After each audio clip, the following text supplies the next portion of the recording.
clear the committee did its work.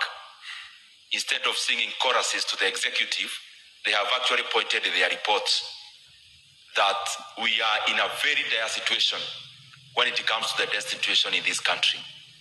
That now Kenya is at 13 trillion Kenya shillings in public debt, Honorable Speaker, projected to be over 14 trillion Kenya shillings by mid of next year. Honorable Speaker, this is just an accumulation of the decisions that we continue to take, and especially now, where we are digging the hole even deeper, even when we are in it. That every day, Honorable Speaker, Kenya is borrowing 1.2 trillion Kenya shillings every year. And currently, including today, if you average what you are borrowing, Honorable Speaker, is that you are borrowing 4 billion Kenya shillings in net terms every single day, Honorable Speaker. Net terms meaning even after accepting refinancing, where you borrow the SACCO to pay the Shylock. We have even accepted that, Honorable Speaker. Honorable Speaker, this is a very unprecedented situation because in the year from 2002, our debt was 600 billion Kenya shillings. During the reign of President Mwai Kibaki, he borrowed only 1.2 trillion Kenya shillings in his entire 10 years. Honorable Speaker, we are now borrowing more money per year than Honorable Mwai Kibaki borrowed for the entire 10 years, Honorable Speaker. We are now borrowing 500 billion Kenya shillings more than the era of President Uhuru Kenyatta. That at around that time from 2013 all the way to 2022, Kenya was borrowing an average of 700 billion Kenya shillings every year. Now we are borrowing 1.2, and especially out of this year, Honorable Speaker. And I ask this government, do you want to break the record of borrowing? I think the better records to break are the records of good governance, not the records of profligate borrowing as we see it now, Honorable Speaker. And what is even more worrying is that whatever I'm reporting before this House is actually what we would call official debt. This government has gone further, something that has never been done ever. That from last year, we have now opened a separate book where we are calling it many names. In one name is called securitization. In another name is called Talanta Board. Illegal borrowing.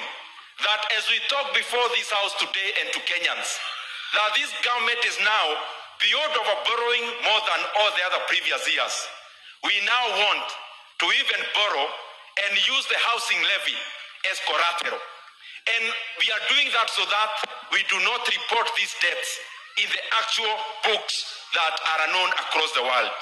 And Honorable Speaker, what Kenyans must know is this, that even as Kenya is borrowing over 1.2 trillion every year now, and 4 billion Kenya shillings every single day, any development they can see and touch is actually not out of this borrowing.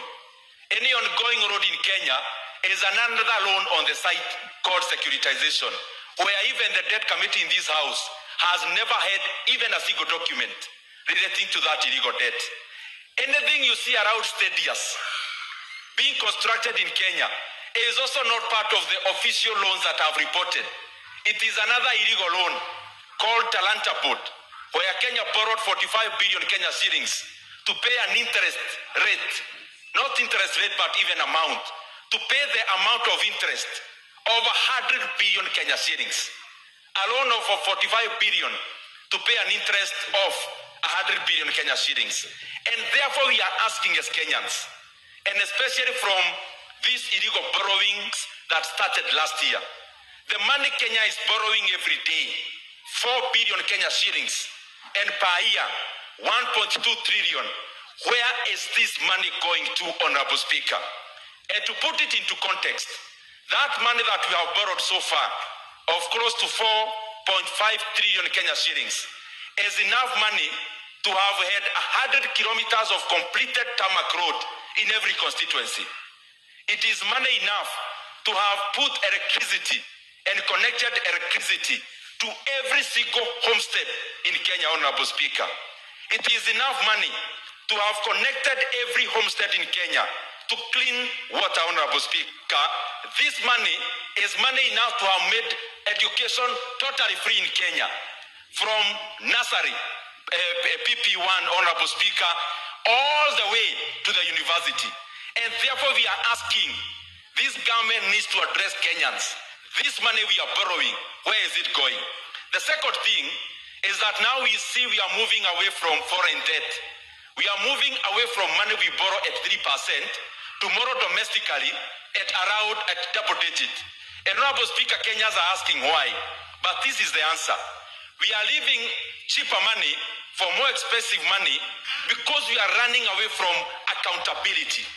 And that is why external lenders of stature, like IMF, like the World Bank, they are no longer lending money to Kenya, Honorable Speaker, because they can see the kind of carelessness at which you are borrowing. And especially the fact that now the people in the executive pretend to be clever to borrow money on the book and off the book, Honorable Speaker. The other thing that I want to highlight as I come to the conclusion, that now our deficit is around 5.5% of our GDP at the beginning of a financial year. And this is always a moving target as we move towards the closure of the financial year. Honorable Speaker, that we are now at 5.5%, meaning we can already foresee by the closure of the financial year, maybe it will be around 7%, something unprecedented. It is time we call the leadership of this country into order. We cannot continue to overburden the current Kenyans, and at the same time, we want political collapse by overburdening hugely even the future generations. It is time for this House to stand up, Honorable Speaker. It is time for this House to say no to this profligate